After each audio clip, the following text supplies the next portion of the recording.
Bienvenidos a FDP Noticias. Hoy es lunes 18 de mayo. Yo soy Germania y estoy aquí para darle las noticias con mi compañero Jovel Álvarez desde Costa Rica. Hola Jovelito, ¿cómo estás? Pura vida, qué gusto, una nueva semana de trabajo. Así es, y los lunes en este programa creo que son los más cargados, ¿no? Sí, claro, porque tenemos 4 días de deuda informativa, pero bueno, entonces empecemos con lo más destacado. Y este programa, una vez más, nos vamos a enfocar en esta crisis del COVID-19 que sigue avanzando por el mundo. Así que vamos a ver el mapa para ver cómo van los números. Bien, hoy podemos ver que hay 4.782.215 casos en todo el mundo. Ahí tenemos en primer lugar, por supuesto, Estados Unidos con más de 1,5 millones de casos. En segundo lugar está Rusia. Hoy vamos a hablar un poco de antes que podría haber en las próximas horas con respecto a la tabla. Probablemente para mañana ya haya una cifra distinta en este orden, porque todavía tenemos en el tercer lugar al Reino Unido, pero vean el cuarto, es Brasil. Brasil ya tiene una situación más crítica, por ejemplo, de la que tuvieron España e Italia. Así que, bueno, no podemos dejar de prestarle atención a estos países, en particular a Brasil, que en nuestra región, en América Latina, no deja de encender las alarmas. En cuanto al número de muertes, tenemos 317.565, 90.000 de ellas en los Estados Unidos. Tengo que aclarar que el número de fallecidos, con respecto a lo que dijimos en el programa anterior, en el estado de Nueva York, es de 28.000. Vamos a empezar nuestro repaso más específico en Venezuela, pues sabemos que el régimen de Nicolás Maduro ha dicho tener esta pandemia bajo control. Sin embargo, durante el fin de semana hubo un aumento bastante significativo en el número de casos de COVID-19 oficiales en el país. Durante semanas, el número de casos nuevos diarios osciló entre 0 y 15. Sin embargo, el sábado se reportaron 45 casos nuevos y el domingo 37. La mayoría de estos casos en Caracas, la capital. Según Delcy Rodríguez, vicepresidenta del régimen, el 75% de los casos son provenientes de Brasil, Colombia, Perú, Ecuador y Chile. Al cierre de esta edición, había 541 casos confirmados de coronavirus en Venezuela, según las cifras del régimen. De esos, 241 se habrían recuperado y 10 fallecieron. Reiteramos que las cifras que publica el régimen son poco confiables. Recordemos que la semana pasada les hablamos de un reporte de la Academia de Ciencias y Matemáticas en Venezuela, donde los expertos estimaban que el pico de la pandemia todavía no ha llegado a Venezuela y que probablemente llegaría entre julio y septiembre, cuando cada día podrían haber entre 1,000 y 4,000 muertes al día. Madre mía, esas cifras son verdaderamente espeluznantes, más para un país que tiene una situación sanitaria tan precaria. Pero vamos a hablar ahora sobre un esfuerzo que ya habíamos reportado aquí, que está haciendo el gobierno interino de Juan Guaidó para apoyar a los médicos que están en la primera línea de batalla contra la COVID-19. Se trata de otorgar $100 durante 3 meses a doctores y personal sanitario en el país. Este proceso ya entró en una segunda etapa y el gobierno interino colgó un video en sus redes sociales en el que explica cómo va el proceso y qué es lo que falta para que este dinero pueda ser adjudicado. Eres por la Salud terminó de manera satisfactoria su fase de registro, 75.000 aspirantes optando al bono. Es por eso que ahora arranca la etapa de verificación, donde un grupo de expertos analizará de manera segura y transparente los requisitos y soportes de cada uno de nuestros aspirantes. Te invitamos a que estés pendiente de tu teléfono y de tu email, donde te van a contactar en caso de requerir algún otro documento importante o quererse comunicar contigo. Héroes de la Salud busca un apoyo a todo el personal de salud que se encuentra en la primera línea de batalla contra el COVID-19. Bien, nosotros debemos estar atentos, por supuesto, al manejo de los fondos, que sea un manejo transparente. Vamos a ver cómo se rinde cuentas o se rinden las cuentas de este dinero, pero en este punto lo que importa es informar a los médicos que nos puedan estar viendo en Venezuela que ese proceso sigue en pie. Si ellos hicieron la solicitud, es probable que en estos días, según lo que dice el gobierno interino en estos videos y en la información que han difundido, probablemente les llegue información al respecto. Seguro, bueno, aquí estaremos haciendo las dos cosas, dándoles las informaciones que salen del gobierno interino para acceder a estos bonos, pero también revisando qué es lo que está haciendo el gobierno interino con este dinero. Pero vamos a hablar ahora de Brasil. Jovel ya lo mencionó al principio del programa. Este país suramericano está volviéndose uno de los centros de esta pandemia a nivel mundial, pues es probable que en las últimas horas Brasil reemplace al Reino Unido con el país en tercer lugar de casos registrados del COVID-19. Nada más en la ciudad de Sao Paulo ya se registran más muertes que los casos oficiales, que las muertes, oficiales en China. Al cierre de esta edición, Brasil presentaba 241.000 casos de COVID-19, con más de 7.900 casos confirmados en un solo día. De esos, 94.000 se han recuperado y han muerto 16.118 pacientes. Pero la situación no termina ahí. En pleno auge por la pandemia de coronavirus, el ministro brasileño de Salud, Nelson Teich, renunció al gobierno del presidente Jair Bolsonaro. Duró menos de un mes en el cargo. El 17 de abril había reemplazado a Luis Enrique Mandetta, otro médico favorable a medidas de aislamiento social que según Bolsonaro pueden ser peores que la enfermedad debido a sus consecuencias económicas. Dos puntos hicieron que el ministro de Salud renunciara: la insistencia de Bolsonaro en usar cloroquina para tratar la enfermedad pese a que no ha resultado efectiva, y la inclusión por parte del presidente de gimnasios y peluquerías entre las actividades esenciales que podían permanecer abiertas. Por otra parte, el presidente Bolsonaro promovió ayer otro acto público en la capital y destacó la presencia de varios simpatizantes, a pesar de que los gobiernos regionales han aplicado medidas para evitar precisamente las aglomeraciones como herramienta para combatir el coronavirus. Joven, lo que alegan los dos exministros de salud de Brasil es muy grave si consideramos que este es el país más poblado de Sudamérica y los casos parecen estar fuera de control. Y con esto pues parece que esta crisis de salud se está convirtiendo también en una crisis política para el gobierno de Jair Bolsonaro. Sí, en esa parte que tenés detrás tuyo está la cabina de producción y probablemente Andrés esté furioso porque nosotros hablamos mal del presidente Bolsonaro y él es fanático de Bolsonaro. Sin embargo, hay que decir que el manejo de esta crisis no ha resultado para nada prudente. De hecho, vemos que ya es el cuarto país en el mundo en cuanto a número de casos. El número de muertes todavía no, sabemos que puede ser hasta 12 veces mayor de lo que reportan las cifras oficiales. Entonces, aunque a Andrés le moleste y algunos cuantos por acá, tenemos que decir que Bolsonaro no lo ha hecho bien. Y no es que la tenemos agarrada con Bolsonaro, esto es una de las noticias principales a nivel mundial, la situación crítica en Brasil. Sí, pero bueno, China, como sabemos, es el origen de todo esto y el gobierno ha aceptado que haya una auditoría del manejo de la crisis porque así lo han pedido muchos países. Sin embargo, dice que esto ocurriría una vez esté controlado el virus en el país y únicamente si es la Organización Mundial de la Salud la que hace este estudio de una forma que ellos consideren imparcial y con criterios científicos. 122 países han suscrito un llamamiento a una investigación internacional en medio de las recientes críticas a la responsabilidad de China en el origen y propagación del virus. El mandatario ha reivindicado que su país ha mantenido en todo momento una actitud abierta, transparente y responsable, y que ha compartido sin reservas, según dice, con la comunidad internacional la información científica y médica que ha recabado sobre el virus. El régimen chino ha prometido $2.000 millones en los próximos 2 años para la lucha contra la COVID-19, especialmente en los países en desarrollo. El líder chino, que ha calificado la pandemia como la más grave amenaza para el mundo desde el final de la Segunda Guerra Mundial, ha defendido la gestión china y ha dicho que su país ha logrado revertir la situación después de haber realizado arduos esfuerzos y enormes sacrificios. También ha subrayado su solidaridad con el resto de países y ha destacado el envío de material sanitario y equipos de expertos a África, en un discurso lleno de guiños a este continente.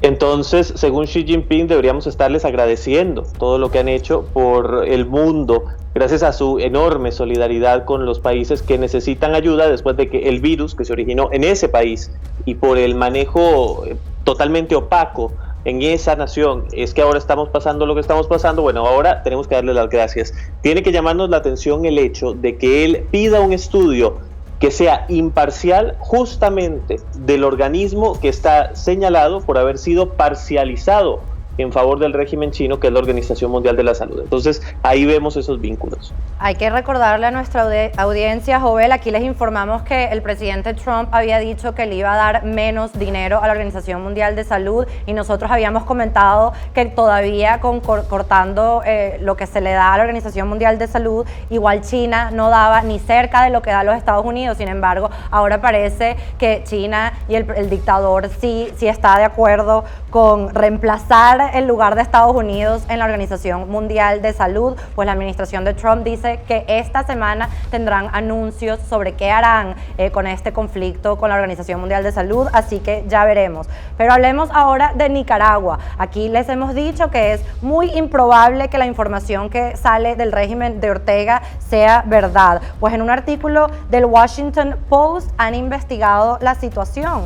El artículo está publicado. Entierros express aumentan el temor de que Nicaragua esté ocultando una tragedia de coronavirus. Vamos a ver lo que dice este reportaje. Según reporta el Washington Post, estos entierros express se han vuelto cada vez más comunes en este país centroamericano, lo que genera sospechas de que el gobierno autoritario está tratando de ocultar el alcance de la tragedia del coronavirus dentro de sus fronteras. Las autoridades del régimen niegan que el virus se haya extendido ampliamente e insisten en que solo ha habido 25 casos y 8 muertes. Pero los funcionarios de salud dan estimaciones mucho más altas y los entierros rápidos no son la norma para las víctimas de enfermedades respiratorias comunes. A menudo se llevan a cabo por la noche por personal médico de traje blanco, con policías o miembros de grupos paramilitares progubernamentales que vigilan de cerca. 67 médicos y otros trabajadores de la salud han sido infectados con el coronavirus, según la Unidad Médica Independiente de Nicaragua, quienes deben basar su recuento en síntomas y radiografías de pulmón, porque las pruebas son escasas y controladas por el gobierno. Un grupo de 600 médicos nicaragüenses y otros profesionales de la salud firmaron una carta a fines del mes pasado pidiendo al gobierno que imponga el distanciamiento social, suspenda las clases en las escuelas y proporcione equipos de protección para el personal de salud. Ortega y su esposa, la vicepresidenta Rosario Murillo, no han dado respuesta. Tampoco han aparecido en público desde abril. Mientras tanto, los hospitales se llenan de casos misteriosos de una enfermedad respiratoria grave.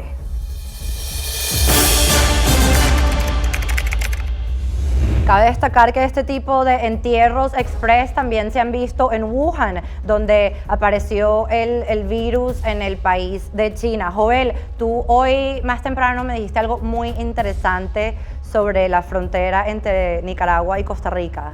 Cuéntaselo a nuestra audiencia, por favor. Efectivamente, yo conocía este dato, tenía la impresión de que esto era así porque durante estos días las autoridades en Costa Rica han estado dando un número de transportistas o camioneros que intentan cruzar las fronteras, no decían cuál frontera era exactamente, entre Costa Rica y Panamá o Nicaragua. Y aumentaba de forma considerable, estamos hablando de 40 casos al día incluso de transportistas a los que les era denegado el acceso a Costa Rica porque daban positivo por COVID-19. Sin embargo, no decían cuál era el número que correspondía a la frontera de Nicaragua. ¿Por qué? Bueno, es un tema delicado porque las autoridades oficialmente reconocen únicamente 25 casos en Nicaragua.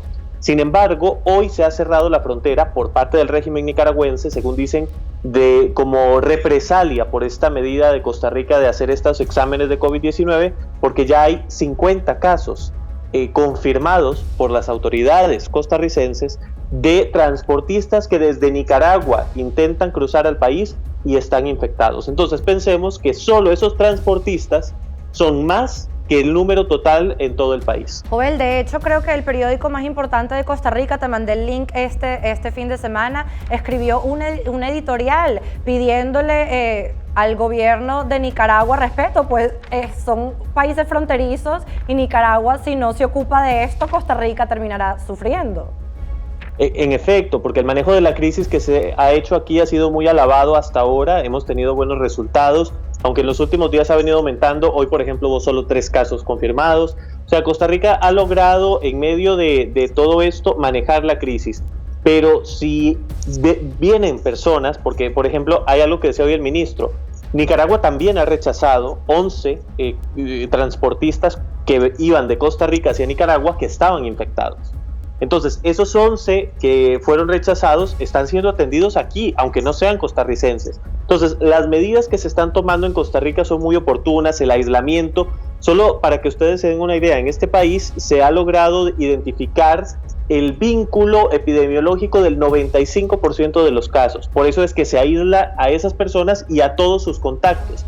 Así es como ha logrado el país tener éxito. Pero si de un momento a otro, por ejemplo, descuidamos la frontera y empiezan a pasar hacia aquí personas infectadas, probablemente perdamos el control que tenemos hasta ahora. Bueno, pero en España ya las cosas parecen estar cambiando, ¿no? Cuéntame. Sí, de hecho, el presidente del gobierno español, Pedro Sánchez, ha pedido, o bueno, ha dicho que tiene la intención de pedirle al Congreso que se alargue por un mes más el estado de alarma que está por concluir el próximo 24 de mayo. Para empezar, pretende ser el último estado de alarma y abarcar hasta el final de la desescalada. Por eso vamos a solicitar al Congreso de los Diputados que en lugar de ser 15 días, sea alrededor de un mes la vigencia de este último, esperemos, estado de alarma. Esta prórroga debe ser aprobada por el Congreso de los Diputados, donde el gobierno no tiene mayoría y la oposición de derecha no le apoyó en su última petición de extender ese estado excepcional. Mientras tanto, aumenta la disconformidad de los españoles con el gobierno. Vecinos de Moncloa, Aravaca, en Madrid, se concentraron frente a la sede del Partido Socialista bajo un gran despliegue policial.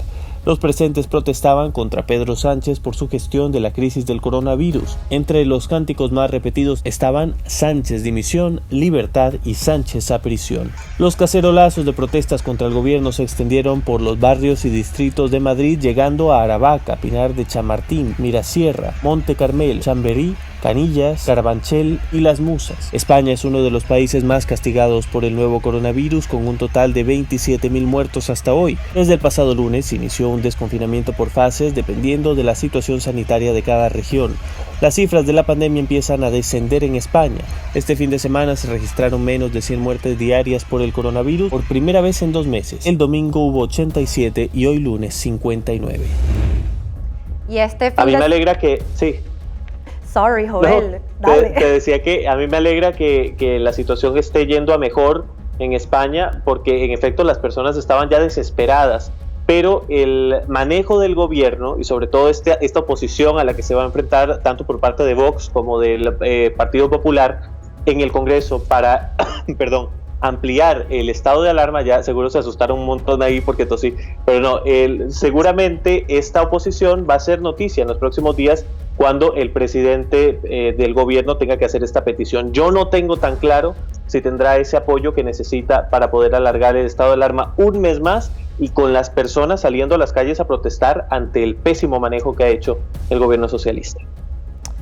Vamos a hablar ahora de Italia, pues durante el fin de semana este gobierno hizo un acuerdo con sus gobiernos locales para empezar a reabrir la economía del país. Les pido que presten atención a a las medidas que se van a tomar para reabrir la economía italiana, pues me parece que esto podría ser la nueva normalidad, que nosotros también en todos los países que tomen una vez que esta pandemia esté bajo control. Desde el 25 de mayo se abrirán gimnasios, centros deportivos y piscinas, y desde el 15 de junio teatros y cines. Por el momento, algunas regiones como Lombardia, Piamonte y Campania han retrasado las aperturas de restaurantes para permitir a los propietarios adecuarse a las medidas requeridas. A partir de hoy, los movimientos de personas dentro del territorio de la misma región no estarán sujetos a ninguna limitación y por lo tanto se puede ir a las segundas residencias si se encuentran en la región de residencia. Incluso ahora podrán visitar a amigos. Hasta el 2 de junio del 2020, los viajes con medios de transporte públicos y privados están prohibidos en una región diferente de la que se encuentra actualmente. Entre las medidas para la nueva normalidad figuran el regreso a los restaurantes guardando la distancia de 1 metro entre los clientes o colocando barreras separadoras y con el uso de una máscara al levantarse de la mesa, sin menús de papel y con la necesidad de reservar. Se permite el consumo en el mostrador solo si se puede garantizar la distancia interpersonal de al menos 1 metro entre los clientes y se prohíbe la comida a buffet. En el sector de la belleza, como servicios de peluquería y estética, los clientes solo podrán ser atendidos bajo cita y será obligatorio el uso de mascarillas y guantes y al menos 1 metro de separación entre los clientes. Recordemos que Italia llegó a ser el epicentro mundial de la pandemia. El gobierno de este país ha confirmado 225.000 casos y 31.000 muertes por este virus. Además, se han recuperado 125.000 personas. Bueno, lo que pase en Italia nos podría mostrar a nosotros en este lado del mundo cómo lidiar con nuestra economía una vez que la pandemia esté bajo control. Sin embargo, debemos recordar que hay muchas segundas olas del COVID-19, así que estaremos pendientes de Italia a ver si estas medidas logran contener la situación completamente. Sí, hoy hubo una noticia positiva en medio de todo esto que se parece a la que recibíamos de España durante el fin de semana, de que el número de muertes era menor a 100 por primera vez en 2 meses. Hoy hubo 99 muertes en Italia. Obviamente sigue siendo un número elevado, lamentable, pero bueno, al lado de creo que Italia llegó a más de 1.000 muertes al día. O por lo menos más de 900, no estoy seguro si 1.000, pero más de 900 en un día, lo cual, bueno, sin es duda, una reducción Joel, importante. Italia, las imágenes más conmovedoras estaban saliendo de Italia. Cuando nosotros empezamos este programa, eran impresionantes las imágenes que salían de este país, así que qué bien ver que han podido controlar la situación de alguna manera. La verdad, sí. Pero bueno, hablemos ahora sobre este club de amigos criminales que se ha armado entre los sancionados por Estados Unidos. Se trata de Irán y Venezuela. 5 barcos petroleros se están transportando, son iraníes y están yendo camino a Venezuela para surtir al régimen de Nicolás Maduro de combustible y otros productos derivados. El Ministerio de Relaciones Exteriores de Irán ha dicho que se reservan, voy a leer bien la cita, se reservan el derecho de adoptar las medidas apropiadas y necesarias frente a las amenazas de Washington de obstaculizar el transporte de combustible a Venezuela.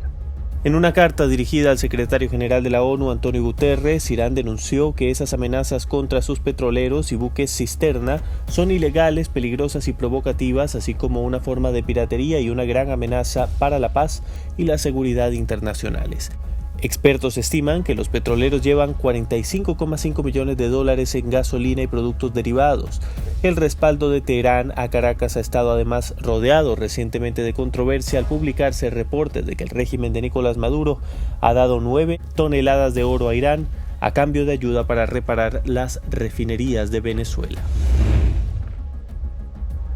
Bueno, este es un tema importante, obviamente distinto al de la COVID-19, sin embargo nos parecía importante tocarlo porque es un nuevo frente tanto para el conflicto que sostiene el gobierno de Donald Trump con Irán como con Venezuela. Entonces es un punto del que debemos estar muy atentos. Esta relación entre Irán y Venezuela la vamos a seguir reportando, pues está creciendo todos los días y es un peligro grandísimo para el mundo entero.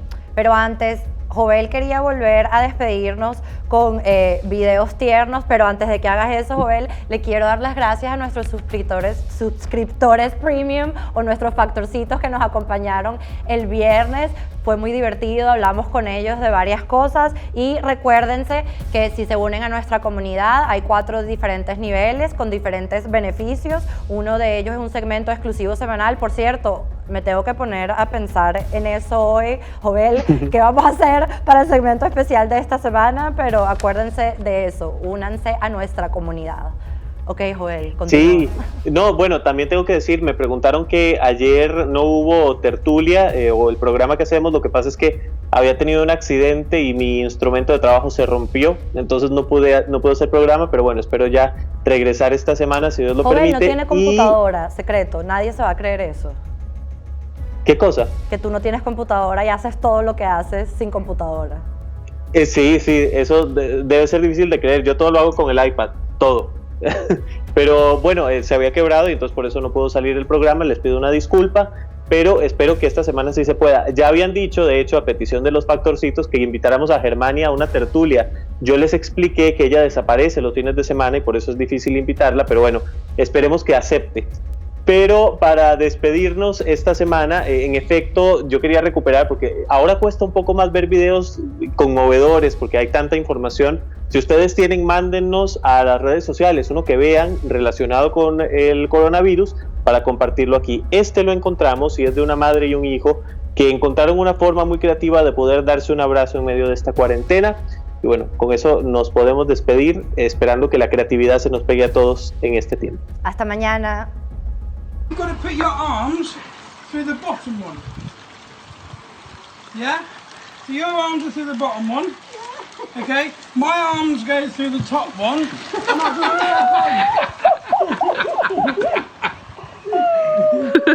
amazing. How amazing is this? I've only designed with you in mind. But I can give you a hug and I'm not touching you. But it feels like I am touching you. How amazing is it? And then you bring it back through. And then it's ready for the next person.